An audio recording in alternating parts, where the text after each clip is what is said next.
Voici mon nom pour l'éternité. Amen. Amen. Nous sommes dans une période très spéciale, une période magnifique qui marque la résurrection. Voyez, aujourd'hui donne le sens même de l'apostolat missionnaire parole de vie. Alléluia. Amen. Parce que nous sommes en train de parler de missionnaire parce que quelqu'un a été missionnaire avant nous. Alléluia. Amen. Et aujourd'hui marque le sens même. Aujourd'hui, le seul pourquoi nous existons, c'est aujourd'hui. L'œuvre de la résurrection de Christ. Notre roi pendu au couteau de la croix, mort et ressuscité. Alléluia. Amen. Voilà pourquoi nous devons aussi traiter un thème très spécial. Tiré du livre de l'Exode, Exode 3, le verset 15. Et il n'y a personne pour montrer les versets. Et il faut qu'on se débrouille pour montrer les versets. Alléluia. Pour qu'on puisse tous suivre ensemble ce que le Seigneur nous dit. Tout à l'heure, le Seigneur m'a donné également une prophétie pour la fin des temps. Alléluia. Amen. Dis à ton voisin, reste connecté. Reste connecté. Notre thème est tiré du livre de Exode 3, le verset 15. Exode 3, le verset 15. En Exode 3, le verset 15, c'est Dieu qui parle. Dieu dit à Moïse, tu parleras ainsi aux enfants d'Israël. 2 points. L'Éternel, le Dieu de vos pères, le Dieu d'Abraham, le Dieu d'Isaac et le Dieu de Jacob m'envoie vers vous. Voilà mon nom pour l'éternité. Voilà mon nom de génération en génération. Alléluia. Il dit, voilà mon nom de génération en génération. Voici mon nom pour l'éternité.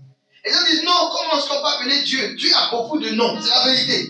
Il y avait Rapha, il y avait Shalom, il y avait Sabaoth, et il y avait Tsekenu. Oui, Dieu a beaucoup de noms.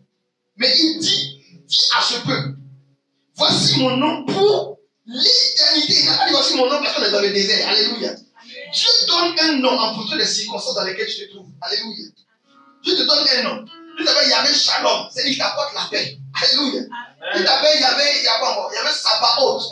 Il parle de Dieu du combat. Comme le Dieu victorieux dans le combat. Donc, pendant que tu es dans le combat, tu peux appeler Yahvé Sabaoth.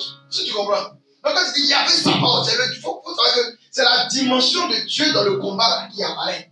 Alléluia. En même temps, vous savez que le Yahvé Sabaoth, là, c'est en même temps le Yahvé qui va te juger d'abord. Alléluia. Est-ce que vous comprenez? Donc, Dieu peut porter beaucoup de noms. On peut donner beaucoup de noms à Dieu. Mais Dieu a donné un nom sur lequel on peut l'appeler de génération en génération.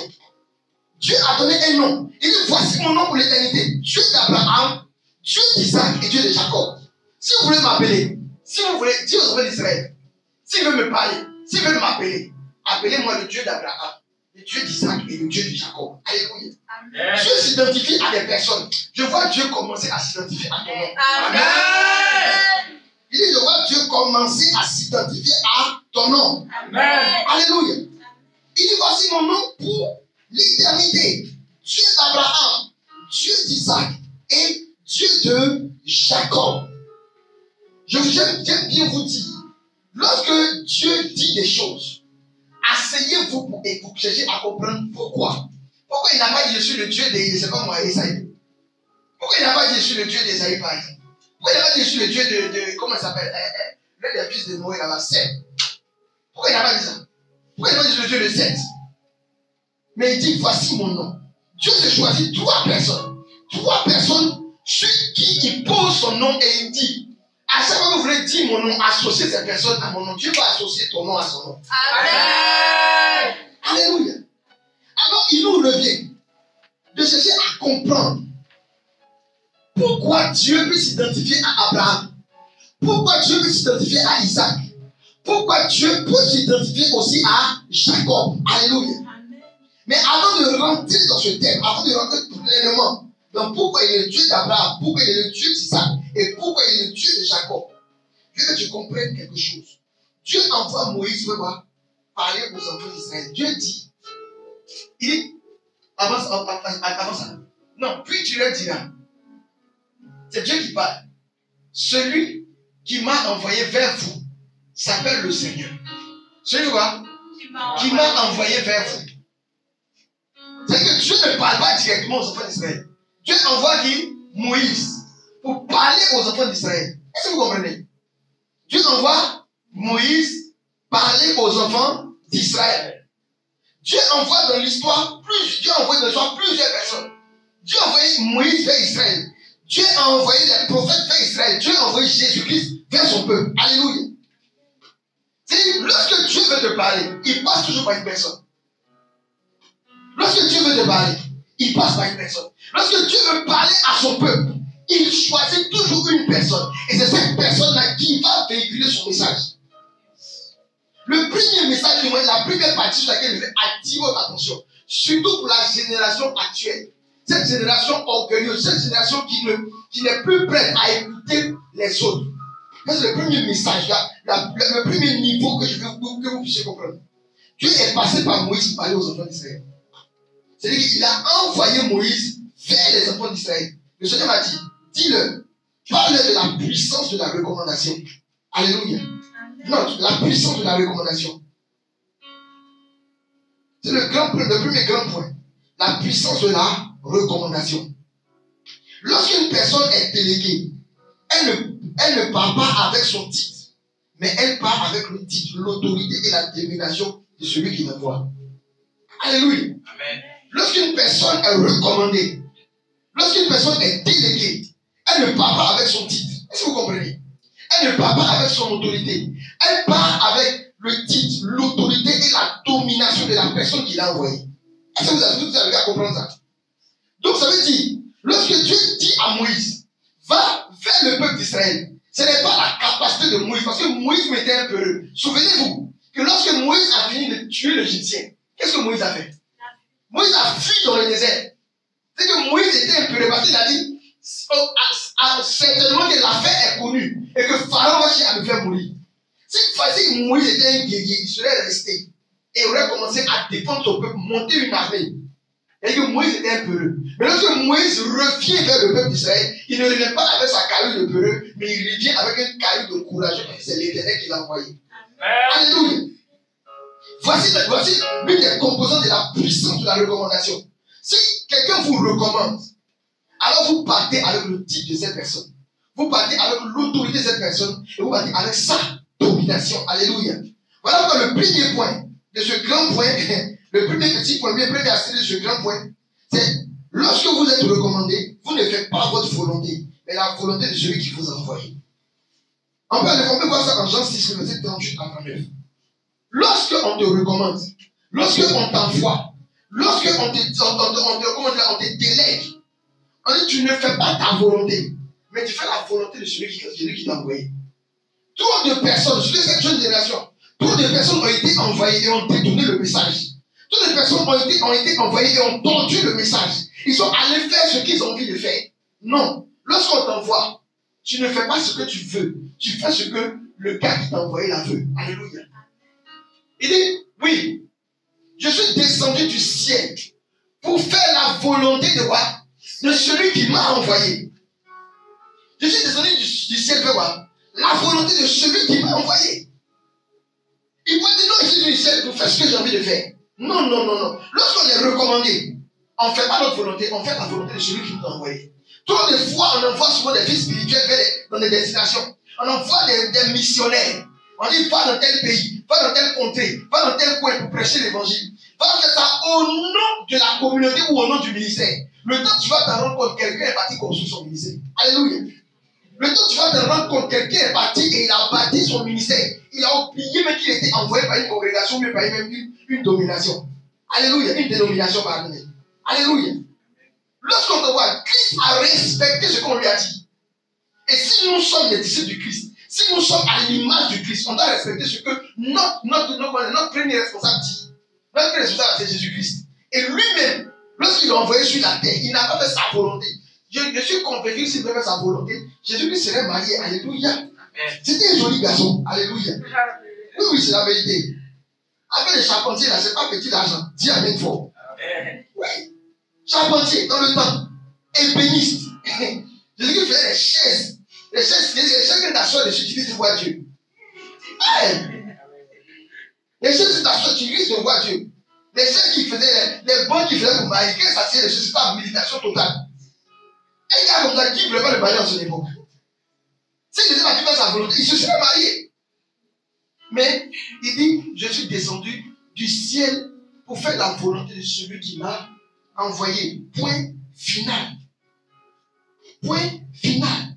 Donc lorsqu'on te délègue, lorsqu'on te recommande, tu ne vas pas pour faire ce que tu as envie de faire. Tu vas pour faire la volonté de celui qui t'a envoyé. Deuxième point qu'il faut comprendre. L'obéissance dans la recommandation vous confère toute l'autorité de celui qui vous a envoyé. L'obéissance dans la recommandation vous confère toute l'autorité de celui qui vous a envoyé. Jean 20, le verset 21. Jean 20, le verset 21. Jésus leur dit de nouveau, la paix soit avec vous. Jésus leur dit de nouveau, la paix soit avec vous. Comme le Père m'a envoyé, moi aussi je vous envoie. Comme le Père m'a envoyé. Ça veut dire en réalité, de la manière dont le Père m'a envoyé. C'est de cette même manière que je vous envoie. Est-ce que vous comprenez? Et le comme, ça veut dire de la même façon. Comme m'a envoyé, c'est comme ça que je t'envoie aussi. Est-ce que vous arrivez à comprendre? Ça veut dire que si on m'a envoyé en jet privé, alors tu vas être envoyé aussi en jet privé. Amen. Si on m'a envoyé en bateau, tu vas être envoyé aussi en bateau. Si on t'a envoyé avec une légion, on m'a envoyé avec une légion d'anges. Je vous envoie aussi avec une légion d'anges. Si vous comprenez? Et le comme on m'a envoyé là, trouve son sens à Matthieu 28. Avant Matthieu 28, le verset 18. Le comme on m'a envoyé trouve son sens à Matthieu 28, le verset 18. Matthieu 28 dit quoi? Jésus s'approche et leur dit, j'ai reçu tout pouvoir au ciel et sur la terre. Alléluia. Amen. Il dit, j'ai reçu. C'est qui parle? C'est Dieu, c'est pas Dieu. C'est Jésus-Christ lui-même qui parle. Il dit, j'ai reçu tout pouvoir, où ça? Au ciel et sur la terre. Il dit, voici la manière dont on m'a envoyé. Oh, qui ne dit pas avec? Amen. La manière dont on m'a envoyé là, on m'a envoyé avec tout le pouvoir dans le ciel et sur la terre. Voilà pourquoi il peut parler en disant, ce que vous liez dans le ciel sera lié sur la terre.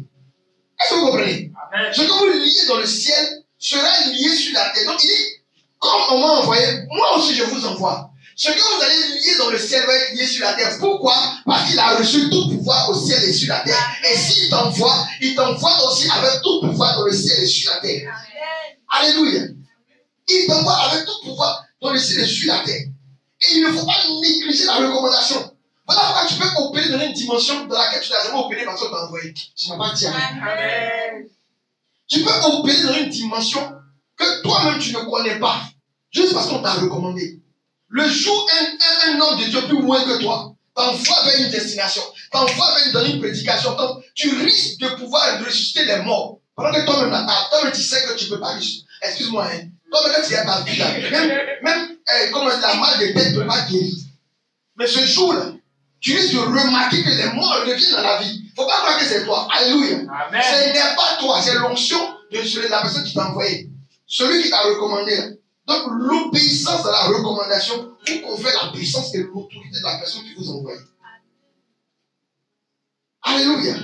Et c'est une génération, je parle ainsi parce qu'on est face à une génération qui n'aime pas être envoyée. Chacun veut s'envoyer lui-même. Comme on dit là, quand on faut savoir t'envoyer. Quand on t'envoie, faut savoir t'envoyer. C'est une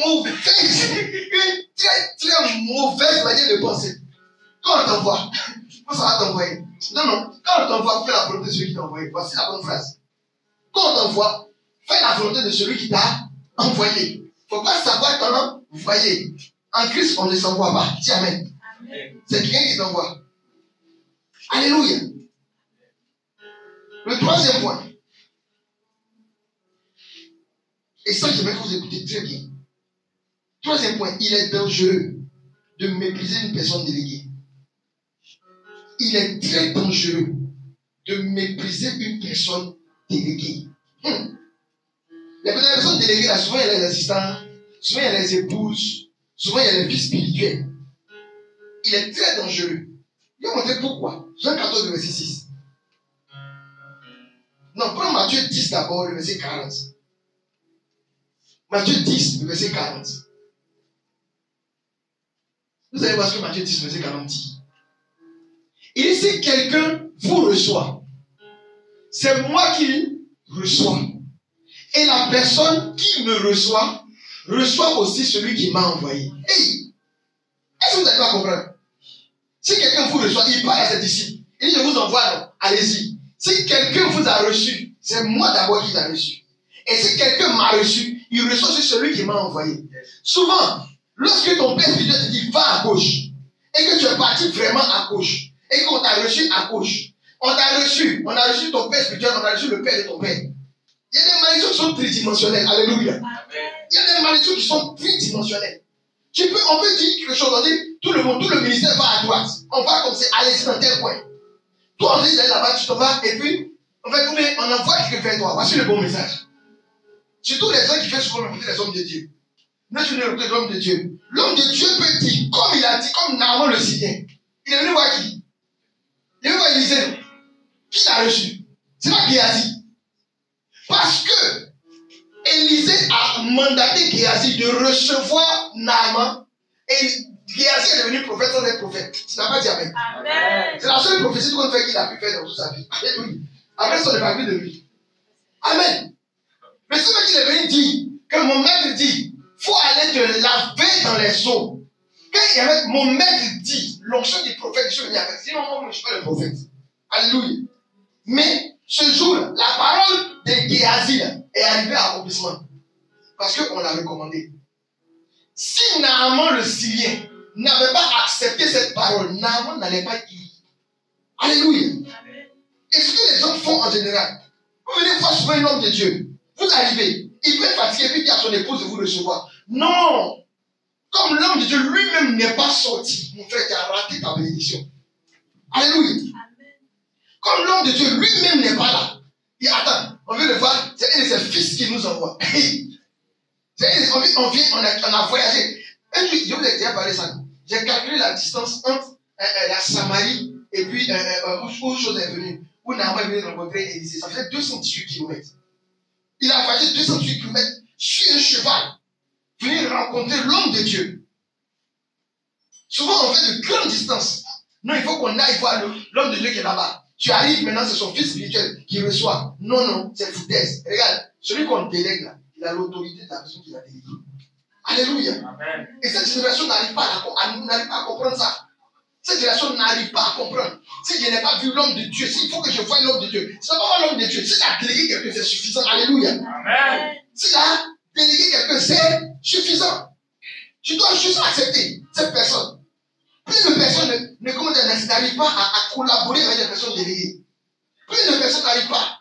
Ils ont des difficultés pour collaborer avec des personnes déléguées. Comment vous faites? Vous n'allez jamais être béni en réalité. Si vous avez des difficultés pour travailler avec des personnes déléguées, vous n'allez jamais passer. Les hommes de Dieu n'ont jamais le temps.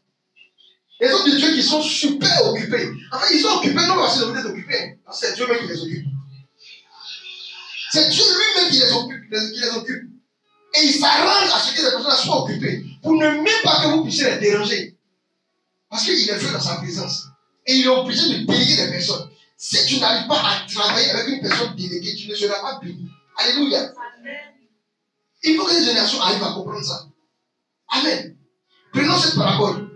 En Matthieu 21. La parabole des méchants vigilants. Matthieu 21, le verset 33 à 42. Matthieu a Matthieu chapitre 21. Il dit, écoutez une autre histoire. Un propriétaire plante une vigne et l'entoure des murs. Il creuse un trou pour le pressoir à raisin. Il construit une tour pour surveiller la vigne. Ensuite, il laisse la vigne à ses vignerons et il part en voyage. Vas-y. Continue, verset suivant.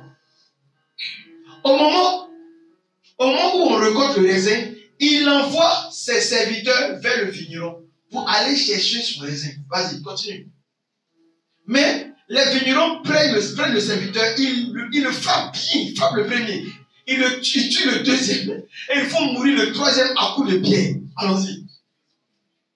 Le propriétaire envoie encore d'autres serviteurs plus nombreux que les premiers. Mais les vignerons font la même chose. Continue. Enfin, le propriétaire leur envoie son fils. En se disant, ils respecteront mon fils. Mais quand les vignerons voient le fils, ils se disent entre eux, c'est lui qui sera le propriétaire plus tard. Venez, tuons-le et la vigne sera à nous. Continue. Ils prennent le fils, ils le font sortir de la vigne et ils le tuent. Pourquoi le tuer dans la vigne? Pourquoi tu dis voilà? Hein? Jésus demande, écoutez bien, quand le propriétaire de la vigne viendra, qu'est-ce qu'il va faire à ces vignerons? Répondez-moi. Quand il viendra, qu'est-ce qu'il va faire à ces vignerons? Les gens qui ne savent pas recevoir les personnes déléguées. Lorsque le propriétaire de la vigne a envoyé ses serviteurs, c'était lui-même qui l'a envoyé. C'est-à-dire que quand ils ont frappé, ils ont tué là. C'est-à-dire que c'est le propriétaire même qui voulait tuer. Est-ce que vous comprenez? Deuxième lot, on les a frappés, on les a tués. Il a envoyé son propre fils. On l'a frappé, on l'a tué. Il dit, je lui demande aux gens, le propriétaire, quand il va arriver là, vous pensez qu'il va faire quoi? C'est là où il va faire quoi? Il va les frapper et il va les tuer. Continue, avance. Et puis qui répond? Regardez, qui répond? Qui répond? C'est pas Jésus que je me mets. Les chefs religieux, c'est pas n'importe qui répond. Les chefs religieux répondent à Jésus. Il va tuer sans pitié ces gens méchants. Il louera la vigne à d'autres vignerons. Et au moment de la récolte, ces vignerons lui donneront le raisin. Alléluia. Il va tuer quoi? Sans pitié. Il va tuer sans pitié. Il va les tuer sans pitié. Parce qu'ils n'ont pas pu recevoir une personne déléguée. Parce qu'ils n'ont pas su recevoir des personnes déléguées. On va les tuer sans pitié. C'est pareil. Tu peux perdre toute ta destinée, ta bénédiction, juste, tu peux rater même ta destinée. Juste parce que tu n'as pas su recevoir une personne déléguée. Alléluia. Apprenons à respecter. Apprenons à recevoir des personnes déléguées. Si le peuple d'Israël n'avait pas écouté Moïse, le peuple aurait péri dans le désert. Bien même. On n'aurait jamais parlé des terres promises. Même la génération après là ne serait pas, les Josué et Caleb là ne seraient pas rentrés. Parce que ceux-là ont écouté Moïse, qui sont rentrés dans la terre promise. Ceux qui n'ont pas écouté sont restés au désert. Ceux qui ne savent pas recevoir les personnes déléguées restent toujours au désert. Alléluia. Alors lorsque Dieu t'envoie une personne, arrange-toi à l'écouter, même si elle est petite. Si tu dois rencontrer un serviteur de Dieu, et que tu arrives, et que c'est son fils spirituel qui est là, et que c'est lui qui a mandaté son fils spirituel. Souvent, tu vois dans les groupes de prière, l'homme de Dieu peut-être n'est pas là, ou bien n'est pas encore arrivé. Et il dit, par exemple, ses fils, dirige la prière, le temps que j'arrive. Et tu vois, les gens sont assis dans la salle. Les gens sont assis, éparpillés, chacun dans son téléphone. Parce que l'homme de Dieu n'est pas encore arrivé. En fait, ce qu'ils ne savent pas, que c'est l'homme de Dieu qui a mandaté celui qui a le micro. Là. Donc, en s'asseyant et dans le téléphone, ils ne sont pas en train de manquer seulement de respect à la personne qui a le micro, mais ils sont en train de manquer de respect à leur destin sans s'en rendre compte. Voilà pourquoi il y a plein de malédictions dans l'église. Voilà pourquoi on a besoin que les vrais problèmes ne se trouvent que dans l'église. Parce qu'il y a beaucoup de non-respect, de petites choses qui peuvent promouvoir les gens. Alléluia. Beaucoup de petites choses qui peuvent promouvoir les gens, mais ils ne respectent pas. Ils pensent que souvent on fait la louange, ce que notre père le fondateur a dit, la louange n'est pas, comment dire là, n'est pas l'avant-show. Ça, comment dire là, il avait dit une phrase qui était magnifique. Il a dit le show avant le show. Genre, c'est pas le chauffement avant la prière. La louange, c'est pas le chauffement. Et qu'on fait louange, soit assis. Ils attendent l'homme de Dieu n'a qu'à arriver. Il y a des gens qui vont suspendre dans l'apostolat ici. Quand ils vont faire louange jusqu'à on se dit, le temps, c'est le côté, il n'y a pas une homme de Dieu. On a pris c'était ça la prière. Ce n'est pas l'avant-prière. Les gens prennent la louange comme l'avant-prière. Bon, la louange, c'est le temps. Voilà, C'est le passe-temps. La louange, c'est le passe-temps avant la prière. C'est pas le passe-temps. Ça fait partie de la prière. Parce que les personnes qui sont venues s'arrêter au cœur, c'est les personnes que l'homme de Dieu de la vision a déléguées pour être au cœur. Alléluia. Donc s'il dit, vous allez-y chanter. C'est comme c'est l'homme de Dieu lui-même qui est là et qui chante. Maintenant, tu attends, c'est quand il faut que lui, il ait le micro. C'est là maintenant tu as commencé à t'extasier, à te causer. Non. S'il a dit à telle personne, reçois-le, il vient de lui demander, de lui transférer son autorité. Et il peut faire exactement ce que le Père faisait. Alléluia. Apprenons à respecter les personnes des vies. Amen. Amen. Je suis le Dieu d'Abraham, d'Isaac et de Jacob. Tout à l'heure, le Seigneur me parlait, il dit, c'est une affaire de promesse, c'est une affaire d'alliance vraiment. Et aujourd'hui, notre thème est plus que prophétique, dans ce temps prophétique dans lequel nous sommes. Le premier point, le premier grand point, je vais continuer, que nous allons traiter, je suis le Dieu d'Abraham. Pourquoi Dieu peut dire, je suis le Dieu d'Abraham? Je préfère d'entrée de jeu dire que cette révélation que le Seigneur nous donne n'est pas une révélation exhaustive. D'autres personnes, Dieu peut parler à d'autres personnes sur je suis le Dieu d'Abraham, d'Isaac et de Jacob. En termes de je suis le Dieu de l'alliance. Des personnes qui ont gardé l'alliance. Oui. Mais sur cette révélation précise d'aujourd'hui, ne parle pas d'alliance. Alléluia. Amen. Elle est très relative à notre temps. Dans ce temps même que nous sommes. Alors donc je tiens à dire maintenant que ce n'est pas une révélation, comment dire, en unisson, c'est la seule révélation. Non. Je peux parler à plusieurs personnes. Sur cette révélation, Dieu d'Abraham, Isaac et Jacob donne plusieurs révélations. Mais cette révélation, elle est précise et elle est importante pour l'apostolat missionnaire parole de vie, surtout pour cette génération. Alléluia. Pourquoi Dieu s'appelle je suis Dieu d'Abraham? Pourquoi il peut dire je suis le Dieu d'Abraham? Genèse 12, verset 4. Faites Genèse 12, verset 1 déjà. Commence au verset 1. Pourquoi Dieu peut dire je suis le Dieu d'Abraham? Genèse 12, à partir du verset 1. Le Seigneur dit à Abraham, vous voyez ça, c'est pas Abraham. Le Seigneur dit à Abraham, quitte ton pays, ta famille et la maison de ton pays. Puis, va dans le pays que je vais te montrer. Continue, verset 2. La suite. Verset 2. Quelqu'un a ça là-bas, s'il vous plaît.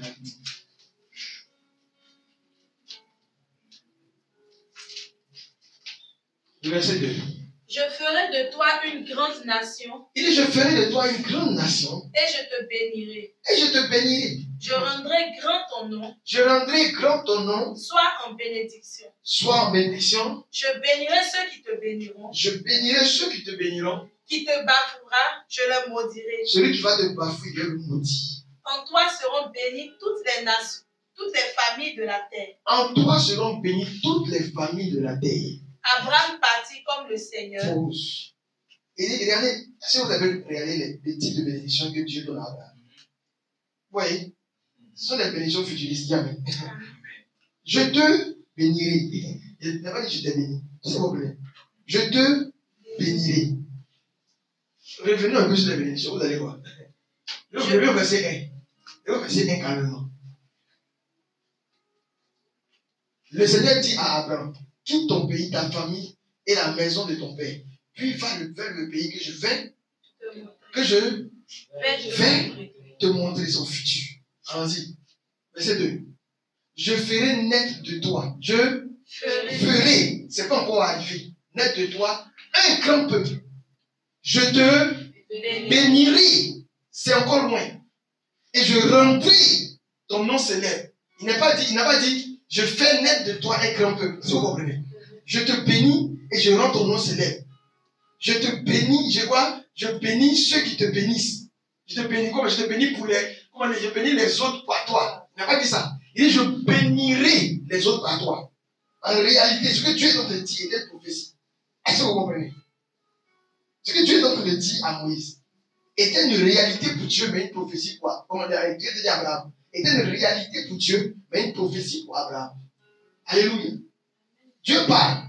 Il parle à Abraham. Je te bénirai. Je rendrai ton nom grand. Je bénirai ceux qui te béniront. Ton nom sera célèbre. Dis à quel est son futur. Dis à ton voisin son futur. Au verset 4, qu'est-ce qui est écrit? Au verset 4. Abraham s'en va comme le Seigneur l'a commandé. Et son neveu Lot part avec lui. Au moment où il quitte Haran, Abraham a 75 ans. Au moment où il est sorti de chez son papa, le Abraham, il a 75 ans. J'ouvre une parenthèse. Abraham faisait quoi sur son père à cette âge? Abraham, si esprit d'Abraham, soyez délivré de c'est Abraham la première de le père de la multitude. C'est pas possible. C'est Abraham. Il ne pouvait pas être le père de la multitude. Il ne pouvait pas être le père de la foi. Quel soit à ce qui est sur ton papa. C'est quel exemple tu veux montrer? Les gens veulent dire que sont chez les parents. Chassez-vous. Dire que chasse-toi. À 30 ans, j'ai encore calé. 50 ans, tu fais quoi là-bas? Sois délivré de l'esprit d'Abraham. Tu vas bien, amen. On dit que ça te concerne. Abraham avait 75 ans lorsqu'il est sorti. Il est sorti avec je te bénirai, je rendrai ton nom grand, je ferai. Voici à 75 ans avec quoi il est sorti. Je te donnerai quoi? Comment dire, une grande postérité. Alléluia. C'est ça, non? Allons-y à Genèse 21, le verset 5.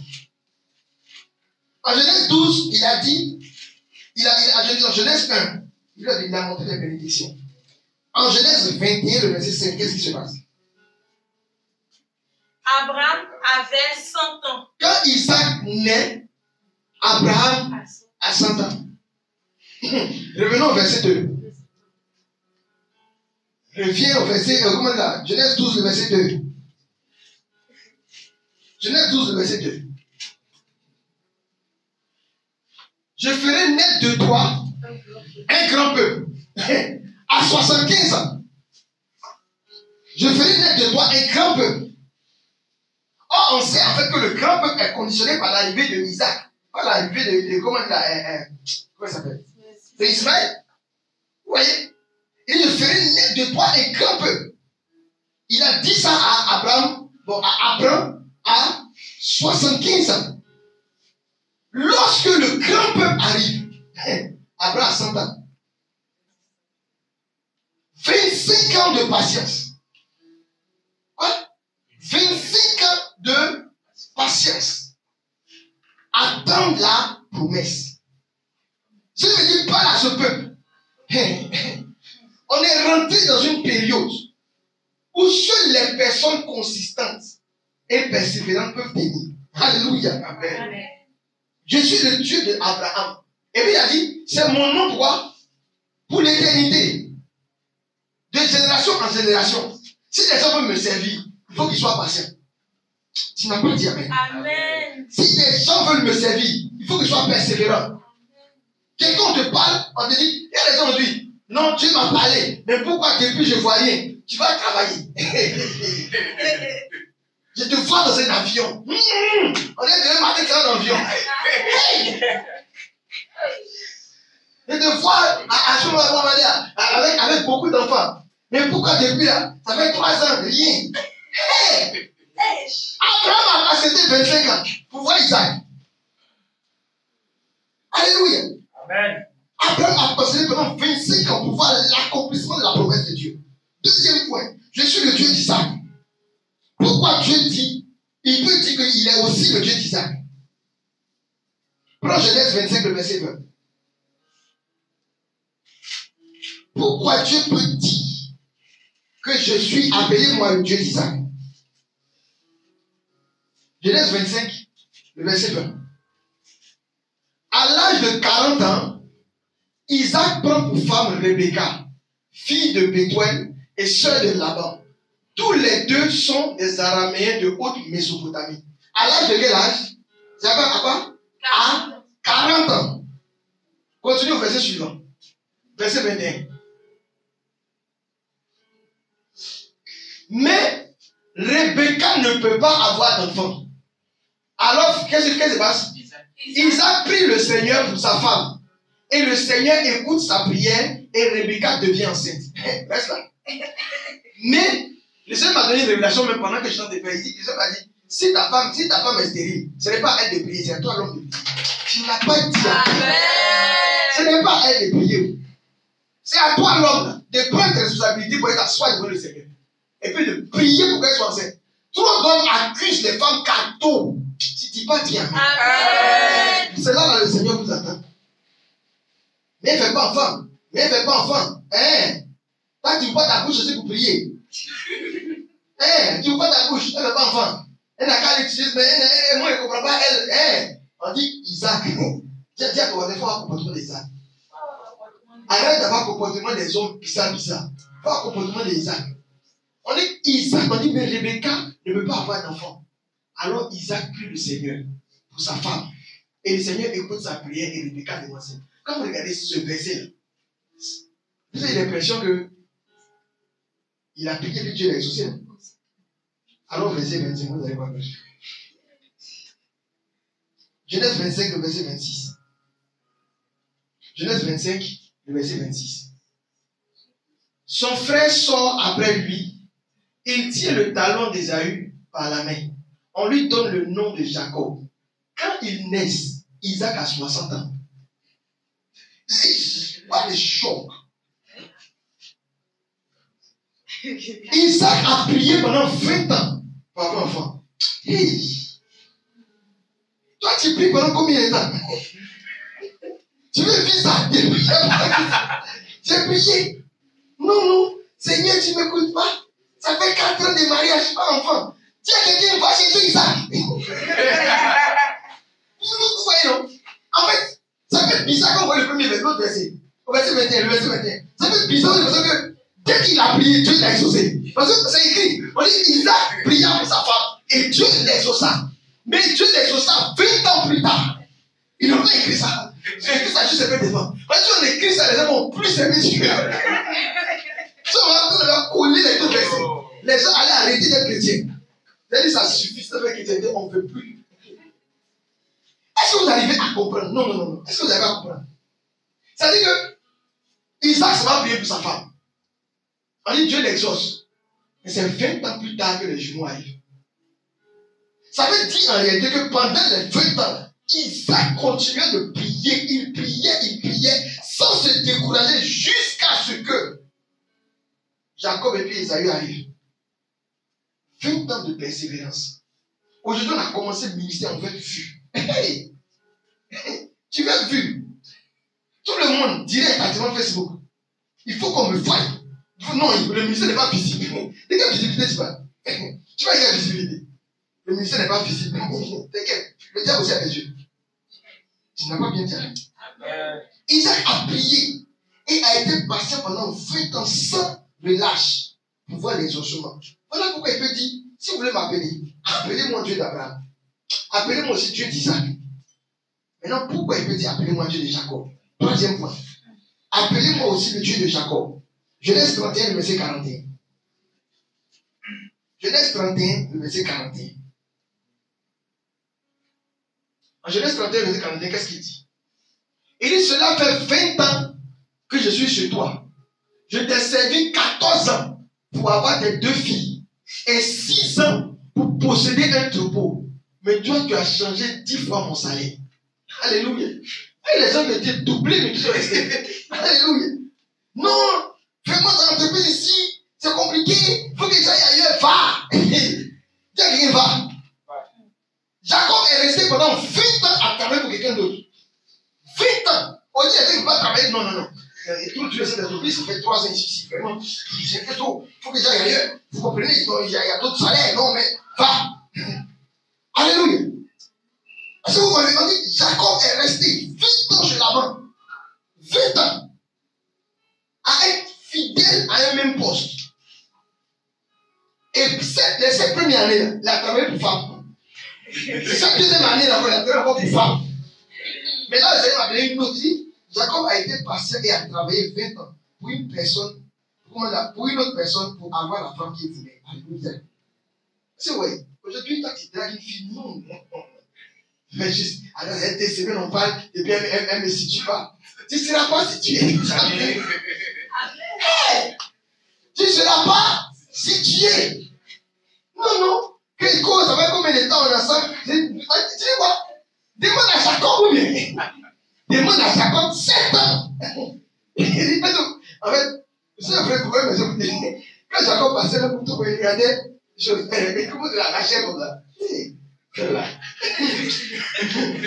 Et puis ça va. Puis il revient encore le couteau. Celle-là. 7 ans. Regardez. Toi, après on t'a dit oui, non, on t'a les faire. On t'a fait quoi? Après on t'a dit oui, non, non, on t'a fait tester. Tu vas tester quoi? Tu veux non, tu veux tester quoi? Sois comme Jacob. 7 ans. 7 ans. Les deux font de Rachel, on est Léa d'abord. Les deux font de Rachel, on est Léa d'abord pour tester.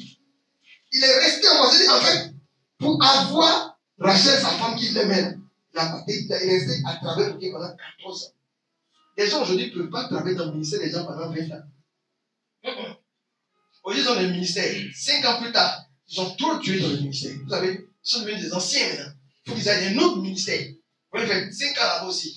Ils ont trop vieilli dans le ministère. Il faut qu'ils aillent, mon frère, allez accrocher à droite, finalement, tu finis où? Alléluia. Il dit, je suis au spirituel de Jacob. Quelqu'un qui peut rester pendant 20 ans au service de quelqu'un d'autre. Tu peux rester comment? Pendant 20 ans au service de quelqu'un d'autre. Je suis le Dieu de Jacob. Je suis quoi? Le Dieu de Jacob. Il reste au service de quelqu'un d'autre pour quelque chose que j'aime. 20 ans à passer du temps pendant 20 ans. Cette génération est trop pressée. Il dit au peuple. Quand on a vu notre premier verset, il dit au peuple. Et il dit à ce peuple-ci, ce peuple ivoirien, je suis le Dieu des personnes obéissantes, oui, mais je suis le Dieu des personnes persévérantes. Alléluia. Amen. Je suis le Dieu des personnes obéissantes, c'est la vérité. Mais je suis également le Dieu des personnes persévérantes. Et la prophétie que le Seigneur me donne, il dit, prions le Seigneur pour un esprit de persévérance. Car nous sommes entrés dans des années où seules les personnes endurantes pourront s'en sortir. Les années qui arrivent ne sont pas des années pour les personnes qui baissent les bras et les personnes qui se découragent facilement. Ce ne sont pas des années pour les faiblards, car les calamités seront énormes. Alléluia. Et préparons-nous donc, demandons au Seigneur de nous rendre endurants et persévérants. Endurants et persévérants. Quand il dit je suis le Dieu d'Abraham, le Dieu d'Isaac et le Dieu de Jacob, il dit en réalité, je suis le Dieu des personnes endurantes et je suis le Dieu des personnes persévérantes. Alléluia. Persévérer pendant 20 ans pour avoir enfant. Ça, c'est une vraie persévérance. Attendre 25 ans pour voir enfant, quand on t'a parlé de lui pour voir une multitude. Ça, c'est pas ça qui a dépassé l'endurance. Ça a dépassé la persévérance. Endurer toutes les souffrances de Laban pour avoir la femme que j'aime et avoir l'héritage qui me revient. C'est une véritable endurance. Alléluia. Et je suis le Dieu des personnes persévérantes. Et je suis le Dieu des personnes endurantes. C'est toi, debout. On va prier. Je veux que tu puisses prier pour relâcher, pour demander à Dieu de relâcher en toi et sur cette génération cet esprit d'endurance et de persévérance. Les gens sont trop pressés à vouloir tout avoir en même temps. C'est-à-dire, donne-nous tout, là et maintenant. Il me faut ça, là, à l'instant T. Non.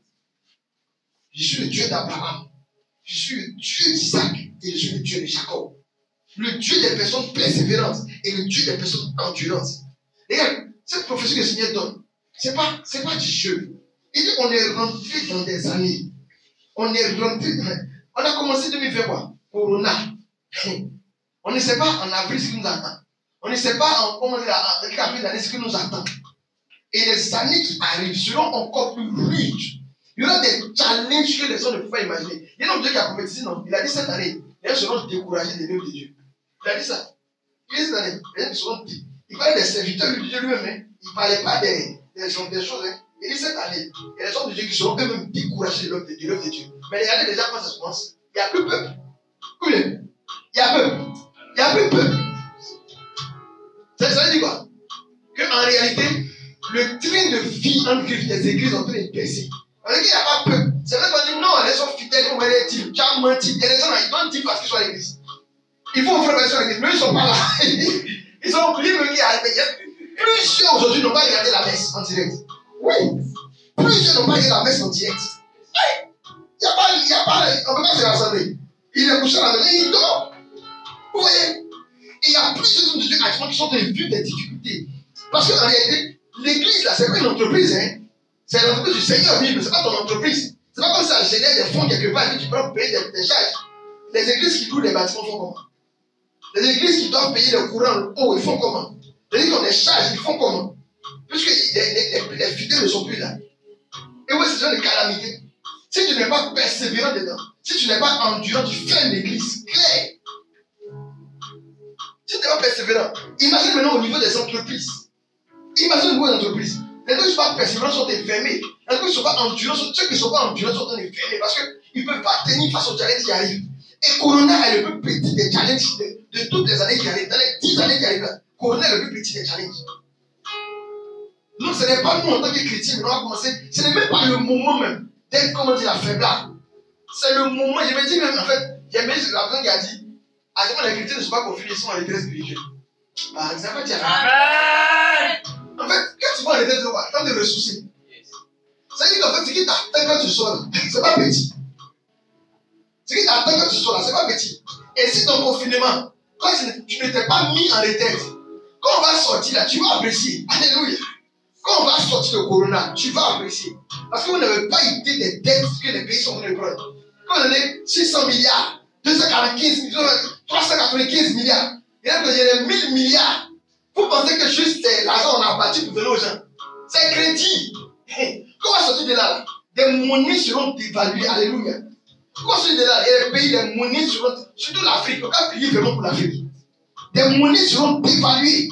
Le travail va être compliqué à trouver. Seules les personnes qui ont été vraiment en retrait dans le confinement pourront avoir l'esprit de persévérance et d'endurance. Voilà pourquoi je veux que tu pries. Que tu demandes au Seigneur. Seigneur, donne-moi d'être persévérant comme Abraham. Donne-moi d'être persévérant comme Jacob. Donne-moi d'être endurant comme Isaac. De la manière dont Abraham a persévéré pendant 25 ans pour voir la promesse. Seigneur, donne-moi d'être persévérant comme ça aussi pour voir mon entreprise naître. Alléluia.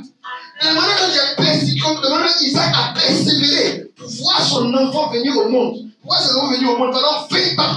Donne-moi de persévérer devant des situations difficiles. Lorsque je ne verrai pas l'accomplissement, que je ne me décourage pas.